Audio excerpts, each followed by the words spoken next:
Notion des 1,6. Application à d'autres grandeurs composées. Donc il existe plusieurs grandeurs composées, comme la vitesse, qui sont au programme. On ne vous demande pas d'apprendre les formules, qui ça sont plutôt des formules de sciences physiques, mais bien d'utiliser un tableau de proportionnalité pour convertir ou pour répondre à des questions données.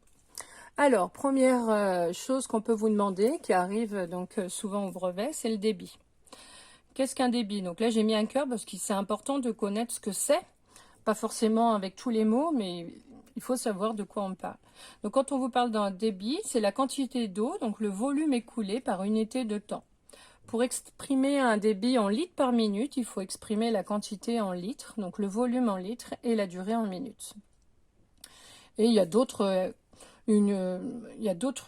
unités de débit, mais donc il faut s'adapter à l'exercice qu'on vous propose. Exemple. Donc, dans les exercices de brevet, ça peut être de calculer le volume d'eau qui s'écoule dans un fleuve, ou s'il y a un robinet qui fuit, si on veut remplir une piscine, si on veut vider la piscine. Donc, c'est des exercices qui arrivent fréquemment. Ici, on laisse un robinet. Donc, voilà, je me lave les dents et je laisse l'eau couler pendant que je me lave les dents. Le débit est de 15 litres par minute pendant 3 quarts d'heure. Là, c'est plus que se laver les dents, on a oublié de fermer le robinet et on veut savoir quelle quantité d'eau s'est écoulée pendant ces 3 quarts d'heure. Alors, ce qui est en vert, je vous rappelle, c'est ce qui n'est pas obligatoire d'écrire. C'est simplement une explication supplémentaire pour pouvoir bien comprendre le problème. Donc, qu'est-ce que ça veut dire un débit de 15 litres par minute? Ça signifie qu'il s'écoule combien de litres? 15 litres. En combien de temps? En 1 minute. Le problème, c'est que les unités sont des litres et des minutes. Or, dans mon énoncé, moi, on me parle de 3 quarts d'heure, donc il y a une conversion de durée à faire. Sinon, le tableau, c'est toujours le même. Donc là, comment vous avez le produit en croix à votre disposition, on met la durée ou le volume d'eau, on va le mettre en premier. Il faut juste faire attention d'éviter le mot quantité. En litres, c'est un volume. Et les minutes, c'est une durée, je rappelle, et pas un temps. On met l'unité la plus petite, donc les minutes. On convertit 3 quarts d'heure. Normalement, vous devez savoir ce que c'est que 3 quarts d'heure. Quand on regarde une montre, 3 quarts d'heure, c'est 45 minutes. D'où ça vient? 3 quarts d'heure, c'est 3 quarts. Si je veux convertir dans une unité plus petite, donc on multiplie par 60 et j'oublie pas les unités à chaque égalité. Quand on convertit, si vous avez un seul endroit où il n'y a pas d'unité, on va vous pénaliser. Donc, faire bien attention. Pas 3/7, c'est 3 quarts. Et quand on tape, on obtient bien 45 minutes. Donc, première colonne, j'ai créé le débit. Il s'écoule 15 litres en 1 minute. Donc là, on a 15, là, on a 1. D'où l'intérêt de bien comprendre ce que ça signifie. Ça vous donne la première colonne de votre tableau. Deuxième colonne, nous, on cherche un volume. Donc, c'est mon inconnu. En combien de temps? En 3 quarts d'heure, donc 45 minutes. Maintenant, je fais mon produit en croix. Je vous rappelle que c'est le produit de la diagonale sur le nombre. Donc, on obtient 15 fois 45 sur 1. Je tape à la calculatrice. 15 fois 45, on obtient 675. J'oublie pas mes unités. Le X, ici, c'est un volume en litres. Donc, j'oublie pas les litres. J'encadre à la règle ou j'entoure proprement. Et je fais ma phrase réponse. En 3 quarts d'heure, il s'est écoulé 675 litres d'eau. Donc, c'est énorme. Pas oublier, voilà, de fermer votre robinet. Deuxième grandeur composée qui arrive dans beaucoup d'exercices, c'est la masse volumique. Alors, qu'est-ce que c'est? La masse volumique d'un matériau, c'est la masse du matériau par unité de volume. Pour exprimer une masse volumique en kilogrammes par décimètre cube, donc il faut que la masse soit en kilogrammes et le volume en décimètre cube. Donc, il existe d'autres unités de masse volumique. Il faut vous adapter, bien sûr, à l'exercice. Remarque, en sciences physiques, on utilise la formule. Alors, cette formule, vous voyez, elle n'est pas à prendre en mathématiques. Il n'y a que la formule de la vitesse à connaître. Mais je vous la donne quand même pour votre culture personnelle. Donc, cette lettre s'appelle ρ. C'est une lettre grecque. Vous voyez, c'est pas un P. Ρ égale M sur V. Donc on retrouve, si on analyse les unités, que pour avoir une masse volumique en kilogrammes par décimètre cube, la masse doit être en kilogrammes et le volume en décimètre cube. Deuxième remarque, attention, conversion d'unités. Je vous rappelle que dans les unités de volume, il y a 3 chiffres par colonne. Donc, on veut convertir 1 mètre cube en décimètre cube, il y a un coefficient 1000.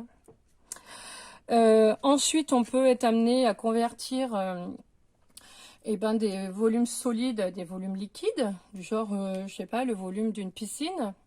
Au départ, on a des dimensions en mètres, donc vous allez obtenir un volume en mètres cubes, qu'on pourra traduire en décimètres cubes. Mais à l'intérieur, on met de l'eau et dont les volumes sont plutôt exprimés en litres. Donc, il faut pouvoir passer de l'une à l'autre. Donc, je vous rappelle comment on fait pour retenir qu'un décimètre cube égale 1 litre. 1 mètre cube, c'est le volume d'un cube d'un mètre de côté. Donc, il faut visualiser concrètement un cube de 1 mètre de côté et visualiser ce que représente 1 litre, comme une brique de lait par exemple. Et on se rend compte qu'un mètre cube, c'est trop grand. Si on prend une unité plus petite, ça sera décimètre cube, donc là ça marche. Donc un décimètre, je vous rappelle que c'est 10 cm, donc un cube de 10 cm sur 10 cm. Et si on continuait, on peut continuer en faisant 1 centimètre cube, mais là c'est un petit cube de 1 cm de côté, donc ça correspond plutôt au dé à jouer. Et donc là c'est beaucoup trop petit pour ma conversion. Alors exemple, donc là on n'a pas besoin de convertir les volumes de solide en liquide. Hein. Mais voilà, la masse volumique du fer est de 7,8 grammes par centimètre cube. Quel est le volume d'une pièce de plomberie en fer pesant 2,5 kg, arrondir à l'unité? Donc je vous rappelle, quand on vous demande d'arrondir, c'est que vous n'obtiendrez pas une valeur exacte. Et si votre calcul vous amène à trouver une valeur exacte, c'est que probablement vous êtes trompé. Donc ça vaut de bien vous relire et refaire votre calcul. Donc d'abord en vert, on peut visualiser à quoi ça correspond une masse volumique de 7,8 grammes par centimètre cube. Ça signifie que 1 centimètre cube de fer pèse 7,8 grammes. Ça va correspondre à ma première colonne dans mon tableau.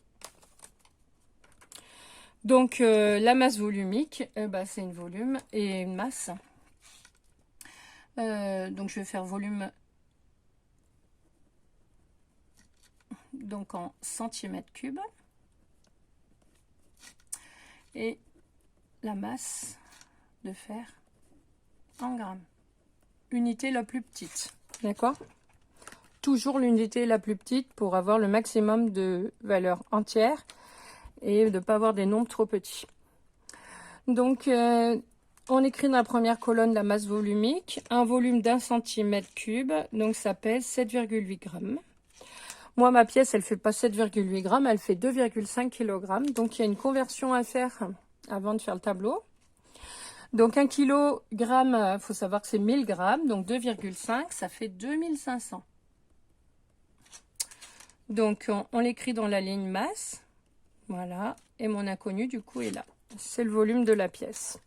Je visualise mon produit en croix, le produit diagonal sur le nombre. Donc, on obtient 2500 fois 1 sur 7,8. Je prends ma calculatrice et je tape.